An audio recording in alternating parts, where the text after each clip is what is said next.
Welcome to updates corner. അപ്പോൾ നമുക്ക് ഇന്ന് കുറച്ച് അപ്ഡേറ്റ്സിനെ പറ്റി സംസാരിക്കാം. മലയാളം ഇൻഡസ്ട്രിയിൽ നിന്ന് തന്നെ തുടങ്ങാം അല്ലേ? അത് നമുക്ക് പറയാനുള്ളത് നമ്മുടെ ആസിഫയുടെ പടം ആഭ്യന്തര കുറ്റവാളി ഇന്ന് ഇപ്പൊ 17 റിലീസ് ചെയ്യേണ്ട സിനിമയായിരുന്നു. പക്ഷെ എന്തൊക്കെ കാരണങ്ങൾ കൊണ്ട് പടം റിലീസ് പോസ്റ്റ്പോൺ ചെയ്തിട്ടുണ്ട്. പടം എന്നേക്കാൾ മാറ്റിയിട്ടുള്ളത് പടം ഇപ്പൊ മെയ് മാറ്റിയിരിക്കുന്നത്. മെയ് 1 പടം റിലീസ് ചെയ്യാൻ പോണത്. അപ്പോൾ ആസിഫിന് തന്നെ സർക്കിട്ട് എന്ന് പറഞ്ഞിട്ട് പടം മെയ് 16 എന്തെങ്കിലും റിലീസ് ആവേണ്ടതാണ്. അപ്പോൾ ചിലപ്പോൾ അതിൻ്റെ റിലീസ് നീട്ടി വെച്ചേക്കാം. കാരണം 2 ആഴ്ച ഗ്യാപ്പിൽ ഒരേ നടൻ്റെ 2 സിനിമ റിലീസ് ആവാൻ സാധ്യത ഈ സമയത്ത് കുറച്ച് കുറവാണ്. അപ്പോൾ ആഭ്യന്തര കുറ്റവാളി റിലീസ് നീട്ടി എന്നുള്ളത് ആദ്യത്തെ അപ്ഡേറ്റ്. സർക്കിട്ടിൻ്റെ കാര്യം പറയുമ്പോഴാണ് സർക്കിട്ടിൻ്റെ ഡയറക്ടർ തമറിന്റെ അടുത്ത പടം പെട്ടെന്ന് അൺഎക്സ്പെക്ടഡ് ആയിട്ടൊരു പോസ്റ്റർ വന്നിട്ടുണ്ടായിരുന്നു. അതും നമ്മൾ വിചാരിക്കാത്ത നടന്റെ പോസ്റ്ററിൽ വന്നിട്ടുണ്ടായിരുന്നത്. നമ്മുടെ നിവിന്റെ പടം ഡോൾബി ദിനേശ് എന്നാണ് ടൈറ്റിൽ കൊടുത്തിട്ടുള്ളത്. അത് ഷൂട്ട് നടന്നതെന്ന് നമ്മൾ അറിഞ്ഞിട്ടില്ല. ഒരു അൺഎക്സ്പെക്ടഡ് അനൗൺസ്മെന്റ് ആയിരുന്നു നമ്മളെ സംബന്ധിച്ചിടത്തോളം. ആ സിനിമയുടെ ജോണർ എന്താന്ന് പോലും നമുക്ക് കൃത്യമായിട്ട് അറിയില്ല. അതിന്റെ പോസ്റ്ററൊക്കെ കാണുമ്പോൾ അതൊരു കോമഡി കലർന്ന ഒരു ഡ്രാമ ആയിരിക്കും എന്ന് വിചാരിക്കുന്നു. നിവിന്റെ ഒരു പ്രത്യേക തരത്തിലുള്ള ഗെറ്റപ്പാണ്. ഓട്ടോ ഡ്രൈവറായിട്ട് ചുവന്ന കുറിയും ചരടും ഒക്കെ കൈ കെട്ടിയിട്ട് പ്രത്യേകമായിട്ടൊരു ഗെറ്റപ്പും കാണാറുണ്ട്. അതാണ് ഇപ്പോൾ തമറിന്റെ നെക്സ്റ്റ്. ഈ തമറിന്റെ തന്നെ തമർ മുന്നേ പ്രൊഡ്യൂസ് ചെയ്തിട്ടുണ്ടല്ലോ നമ്മളെ, അതായത് ഈ ഡോൾബി ദിനേശിന്റെ സ്ക്രിപ്റ്റ് റൈറ്ററുടെ ഒരു സിനിമ. അതായത് അതിനിപ്പോൾ സ്റ്റേറ്റ് അവാർഡിലൊക്കെ വന്നു, ഫെമിനിച്ചി ഫാത്തിമ എന്ന് പറഞ്ഞിട്ടുള്ള. അത് ഈ തമറാണ് അത് പ്രൊഡ്യൂസ് ചെയ്തിരിക്കുന്നത്. അതിന്റെ ഡയറക്ടറാണ് ഇതിന്റെ കോ റൈറ്ററായിട്ട് വരുന്നത്. നെക്സ്റ്റ് നമ്മുടെ നിവിന്റെ ഒരു പടത്തിന്റെ അനൗൺസ്മെന്റ് ഇപ്പോഴും നടന്നിട്ടുണ്ടായിരുന്നു. ഷൂട്ട് വരാൻ പോകുന്ന പടത്തിന്റെ മൾട്ടിവേഴ്സ് ഓഫ് മന്മഥൻ. അതിന്റെ ഡയറക്ടർ വന്നിട്ട് നമ്മുടെ എങ്കിലും ചന്ദ്രികയുടെ ഡയറക്ടറാണ്. അതെ, ആദിത്യൻ ചന്ദ്രശേഖർ എന്ന് പറഞ്ഞു കഴിഞ്ഞാൽ കുറച്ച് പരിചിതമായിട്ടുള്ള മുഖമാണ്. നമ്മള് ഹൃദയത്തില് ആ മായ എന്ന് പറഞ്ഞവര് കാമുകനായിട്ട്, പിന്നെ അതേപോലെ തന്നെ സെബാസ്റ്റ്യന്റെ വെള്ളിയാഴ്ചയിൽ ആ ക്യാമറമാൻ ആയിട്ട് വന്നതൊക്കെ ആദിത്യൻ ചന്ദ്രശേഖർ. അതുപോലെ തന്നെ നമ്മുടെ കരിക്കിന്റെ ആവറേജ് അമ്പിളി ഇതിലൊക്കെ പുള്ളി ക്രിയേറ്റ് ചെയ്ത വേറൊരു സംഗതി നെറ്റ്ഫ്ലിക്സിൽ ഇപ്പോ ആയിട്ട് ഒരു ഇത് പുറത്തു വന്നിട്ടുണ്ട്. അതിൽ നമ്മള് ജോമോൻ ജ്യോതിർ ഒക്കെ അഭിനയിച്ചിട്ടുണ്ടായിരുന്നു ആ സംഗതിയിൽ. എക്സ്ട്രാക്ഷൻ പാർട്ടി എന്ന് പറഞ്ഞിട്ടൊരു സംഗതി. അത് കരിക്ക് ടീമിന്റെ ഒരു ഇതിലും കൂടിയിട്ടാണ് അത് വന്നത്. ആ സംഗതി അത് വളരെ ഒരു എക്സ്പെക്ടേഷൻ ഉള്ള വർക്കാണ്. കാരണം നിവിൻ ഇനി മൾട്ടിവേഴ്സ് എന്ന് പറഞ്ഞിട്ട് ഒരു എന്താണ് കൃത്യമായിട്ട് ഐഡിയ കിട്ടിയില്ല നമുക്ക് ഇപ്പോഴും.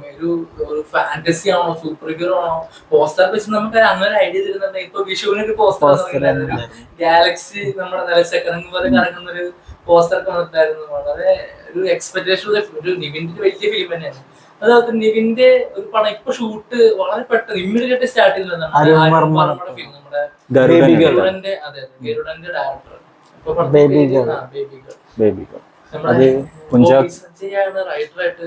കുഞ്ചാക്കോബൻ അഭിനയിക്കാനിരുന്ന സിനിമ ആയിരുന്നു. പെട്ടെന്ന് അത് മാറി, കാസ്റ്റും കാര്യങ്ങളൊക്കെ മാറി. ഇപ്പൊ ലിജോ മോള്, സംഗീത് പ്രതാപ്, അഭിമന്യു തിലക് പ്രത്യേകമായിട്ട് പറയണം. നമ്മുടെ മാർക്കോത്ത റസൽ. അപ്പോൾ അവരൊക്കെയാണ് കോസ്റ്റാർസ് ആയിട്ട് അഭിനയിക്കുന്നത്. ആ സിനിമ ഒരു ത്രില്ലർ മൂഡിൽ വരുന്ന സിനിമയാണെന്നാണ് കണ്ടിട്ട് തോന്നുന്നത്. അതിന്റെ പോസ്റ്റേഴ്സും സ്റ്റിൽസ് ഒക്കെ കാണുമ്പോൾ ഒരു പോലീസ് പടം മാതിരി തോന്നുന്നുണ്ട് കണ്ടിട്ട്. ഇപ്പൊ കൂടുതലായിട്ട് അറിയില്ല. ഇല്ല, അഭിമന്യു തിലകന്റെ ഒരു അത് ലുക്കും വന്നിട്ടുണ്ടായിരുന്നു. പോലീസുകാരന് മാതിരി ഇട്ടിട്ടുണ്ടായിരുന്നു. വളരെ ഇമ്മീഡിയറ്റ് ആയിട്ട് ഷൂട്ട് സ്റ്റാർട്ട് ചെയ്ത പടം ഷൂട്ട് സ്റ്റാർട്ട് ചെയ്തിട്ടുണ്ട്. വളരെ ഇമ്മീഡിയറ്റ് ആയിരുന്നു. നമ്മളത് നിവിനാണ് പടത്തിൽ വരുന്നുള്ള കാര്യം നമ്മള് അപ്ലൈ. പിന്നെ മാജിക് ഫ്രണ്ട്സിന്റെ പടമാണ്. പിന്നെ നമ്മുടെ ടൊവിനോന്റെ വർഷത്തെ നായകനായിട്ട് പുള്ളി വരുന്ന 2ാമത്തെ സിനിമയാണ് നരിവേട്ട. പടത്തിന്റെ റിലീസ് മെയ് ആണെന്നുള്ള ഐഡിയ നമുക്ക് ഉണ്ടായിരുന്നു. ഇപ്പൊ ഓൾമോസ്റ്റ് ഷുവർ ആയിരുന്നു മെയ് 16 റിലീസ് ആവുന്നത്. അനുരാജ് മനോഹർ എന്ന് പറഞ്ഞ ഡയറക്ടറാണ് സിനിമ സംവിധാനം ചെയ്തത്. മുമ്പത്തെ സിനിമ ഇഷ്ക് ക്രിട്ടിക്കലി എന്താ പറയാ അക്ലൈംഡ് ഫിലിമാണത്.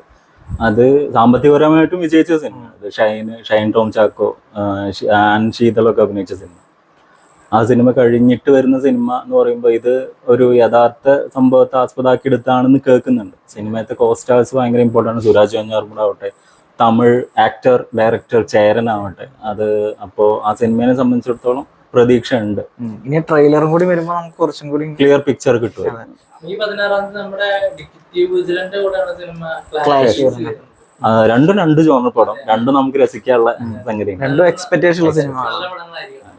പിന്നെ നമ്മളെ വിപിൻ ദാസ് ഉണ്ടോ ഡയറക്ടർ, പുള്ളിയുടെ ഇനി അടുത്ത വരാൻ പോകുന്ന സിനിമ നമ്മുടെ പൃഥ്വിരാജിനെ വെച്ചിട്ട് സന്തോഷ് ട്രോഫി.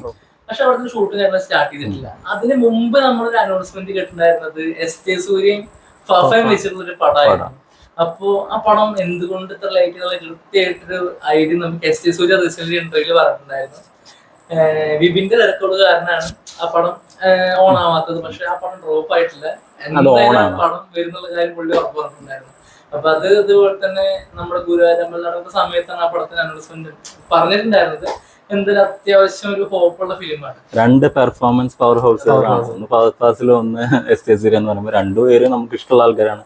അപ്പൊ അത് വേറൊരു തരത്തിലുള്ള എന്റർടൈനർ ആവും നമുക്ക് പ്രതീക്ഷിക്കാം. അതുപോലെ തന്നെ നമ്മുടെ ഊടും കുതിര ചാടും കുതിര പടത്തിന്റെ ഫസ്റ്റ് പോസ്റ്റ് ഭയങ്കര രസകരമായിട്ട് വെഡിങ് പാർട്ടി ഒക്കെ പോലെ ഒരു പോസ്റ്റർ. അതില് അപ്പൊ സിനിമയിൽ ആരൊക്കെ അഭിനയിക്കുന്നതെന്നുള്ളത് ഇപ്പൊ പോസ്റ്ററിൽ വ്യക്തമായിരുന്നു. ഇപ്പൊ ലാൽ ആവട്ടെ, സുരേഷ് കൃഷ്ണ ആവട്ടെ, പിന്നെ നമ്മുടെ വിനയ് ഫോർട്ട്, കല്യാണി, പിന്നെ നമ്മുടെ അനുരാജ് വാഴയിലൊക്കെ ഉള്ള അപ്പൊ ഇത് നല്ലൊരു എന്റർടൈനർ, ഒരു കോമഡി എന്റർടൈനർ എന്നുള്ള തരത്തിലേക്ക് നല്ല രസമായിട്ട്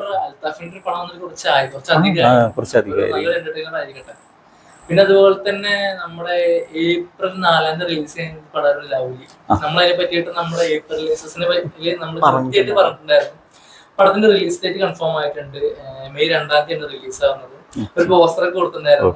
അപ്പൊ അത്യാവശ്യം എക്സ്പെക്ടേഷൻ ഉള്ള പടമാണ് നമുക്ക്. അത് നമ്മള് ദിലീഷ് നായർ ഡയറക്ട് ചെയ്യുന്ന പടം. ദിലീഷ് നായരുടെ ഇതിന്റെ മുമ്പത്തെ സിനിമ എന്ന് പറഞ്ഞാൽ ടമാർ പടാറായിരുന്നു, അതായത് പൃഥ്വിരാജ് നായകനായിട്ടുള്ള പടം. ഭയങ്കര രസമായിരുന്നു. അത് ചില ആൾക്കാർക്ക് ഭയങ്കര ഇഷ്ടമുള്ള ഒരു സിനിമയാണ്.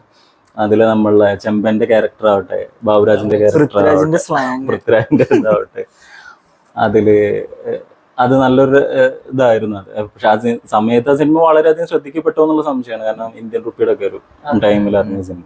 അപ്പൊ പിന്നെ ആഷിഖ് അബു ആണ് സിനിമയുടെ സിനിമാറ്റോഗ്രാഫർ. ഇപ്പൊ ലവ്ലിയുടെ അതും നമുക്ക് വളരെ 3D ഫിലിം ആയതുകൊണ്ട് 3D സ്ക്രീൻസ് കിട്ടാൻ കൂടി വേണ്ടിയിട്ടാണ് സിനിമയുടെ മാറ്റി വെച്ചാൽ നമുക്ക്